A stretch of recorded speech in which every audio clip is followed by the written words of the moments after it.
Okay. Uh, greetings. We're looking at birth as initiation.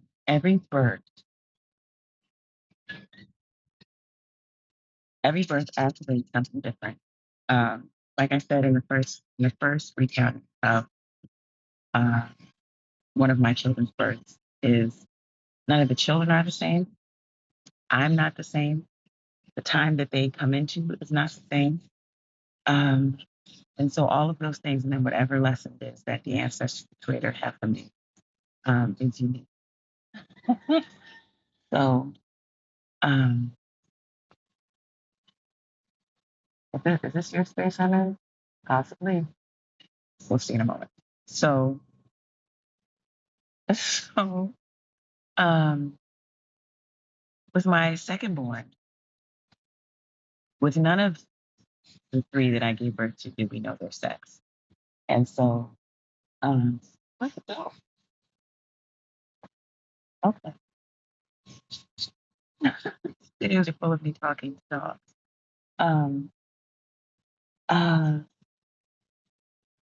for none of the three children that I gave birth to did I know their sex before they.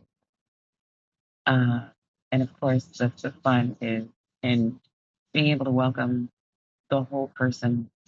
Uh, and I guess now that I look at it without, that's not that it's any problem with people knowing sex, because once people knew, they were like, "Ooh, can't wait to buy this color, buy this. Uh, you have a so and so."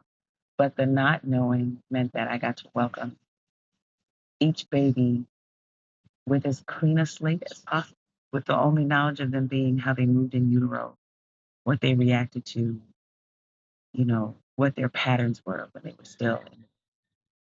So with this one, um, with my first baby, it was a lot of navel gazing. It was a lot of, wow, I'm pregnant. There's a baby in there. Every time she grew and moved or hiccuped or whatever, it was a very, I remember one time being stopped in the store by an older Black brother, and he said, uh, maybe I was 4 or 5 months along, so I wasn't really big, but he said, there must be somebody in and you keep rubbing your belly. I was just absentmindedly rubbing my belly, moving to the store. But by the second baby, there's a big sibling in tow. there's and in my case, there could be one to two, one to one, one to two or three bigger siblings in tow. Um, so when she was on her way, I didn't know she was a she. People were making guesses. They were having fun guessing. I remember my mother told me, "That's a little boy because uh, they're moving so slow that in your room." Like I poked my belly and she would scoot over. She wasn't in a hurry. she didn't jump around a lot. Um, but the other thing that happened is because I was so navel gazing focused on, just the news of being pregnant with the first one, by the second one, it has spread. My awareness has spread, not just to, well, my awareness had spread to other women sharing the same time of pregnancy with me, uh, had spread to my awareness of what happened during birth, uh, had spread to being a mother of multiples. Uh, and the first one gave me, we have a blended family, so the first one gave me a certain awareness of being a mother of multiples because her coming to me let me understand more my older children and the connection to them. But with this one, I had one in house all the time and two that were coming to visit periodically. So that changed things. So in all of those ways, it opened up my understanding. And um, when I was pregnant with that one, the same doula that I've mentioned before, she called it. She called it before she came. She said, I told her something about how I felt and I hadn't missed a cycle yet. And she said, "Oh, you're pregnant." I hadn't even taken the pregnancy test. And see, I tell my children all the time, In most cases, if a Black woman says something to you, you should, especially if it's an older Black woman, you should listen. So when she said that to me, I was like, "Bet she's right." And I took a test either that day or the next day, and she was right. I hadn't even had the chance to miss a cycle. I was pregnant. So there was all of this widening of awareness. Um, the I remember going to the midwife, and I had all these concerns about pregnancy that I didn't have the first time. And I said, "Why am I so concerned about these things? I didn't think about this the first time." And she said, "You didn't know to think about it. Now you know all the things that could go wrong." So, I was more concerned about things that could happen with the next pregnancy than I was in the first one because I didn't know any better. Um, this baby had two siblings in the house waiting when she was on her way, which was very beautiful. When I was in when I was pregnant with her big sister would uh, would draw pictures of me pregnant and say, "Mommy, I hope you have a." That person's like it's talking. "Mommy, I hope you have a happy birth." She would touch my belly and talk to the baby, all those things. So when this baby was actually on her way, we were trying to get her brother to the airport after his visit to us during Kwanzaa, and the flights were doing crazy stuff. So as opposed to the quiet and solitude of the first one, with this one, I had two children in the house. Um,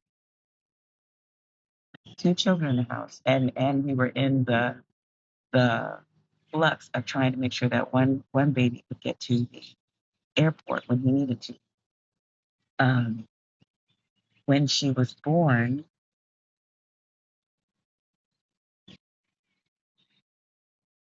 and I don't want to mix between two children, but when she was born, those children were both excited and a little fearful to meet her. Her big brother, we asked him if he wanted to hold her. Uh, she just looked fragile, so he kind of backed. He looked at her. He was very close. He observed her. He looked at her, but he did not want to hold her. Uh, and then her big sister stayed in her face.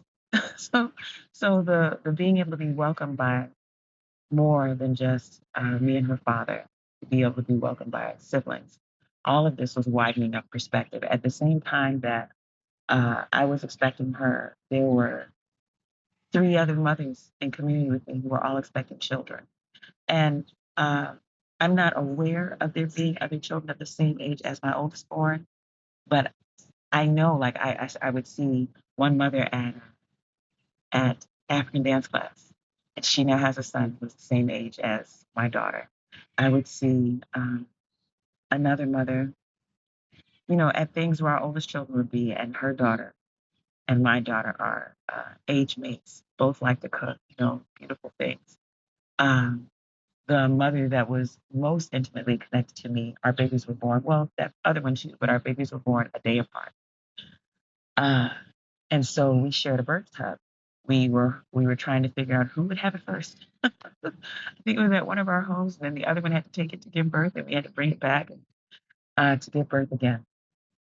So all of those times, I just think about my perception widening, and I think about how it connects to just spiritual maturity and initiation in general. When things first start in anything, some blessing you pray for, something you manifested, whatever it is, the marvel at it being, oh my goodness, thank you, universe, thank you, God, thank you, ancestors, thank you, Orisha, thank you, Bosom, Madasi, Madasi, Madasi. It's so immediate and it's so central and it's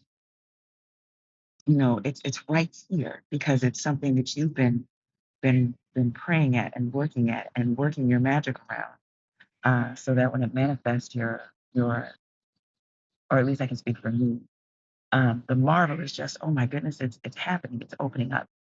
Um, and as that continues to happen, as growth continues to occur, as wisdom and openness continues to happen, then it's beautiful to see the synchronicity among everyone else, um, both in challenges and in blessings.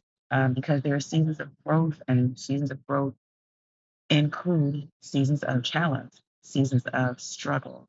And I don't think of struggle like fight, even though I know it is. I think of struggle like seeds coming up out of the ground. There is work there. Babies being born, there is work there. Um, Butterflies and caterpillars, there is work there. So that season of uh, challenge and becoming and receiving often happens similar for a lot of us. Uh, and so that understanding was being brought forth with her as well. And I can think about like during, I don't know if it was COVID, but there was some time I remember talking to one of my brothers and talking about what was happening with us. He was sharing what was happening with him. He was like, everybody's going through it. And then everybody comes out and everybody gains whatever lesson was necessary to be learned from it. So I'm grateful that with this daughter, with this second born daughter, my perspective like that it wasn't, I still navel gaze. I still marvel at the baby, but I had another set of little hands that wanted to marvel at the baby too. I had two big siblings who were able to uh, welcome their sisters. I had other mothers in community who were expecting at the same time. Other mothers who we supported each other with gifts, with the birth tub, with food, with all of those things. So the widening of perspective is what the second birth brought me, and that awareness opening has allowed me to see it moving forward, and it's been amazing. So this is Reverend Okonkwo Walayu Yogi, Sister Mama Audio.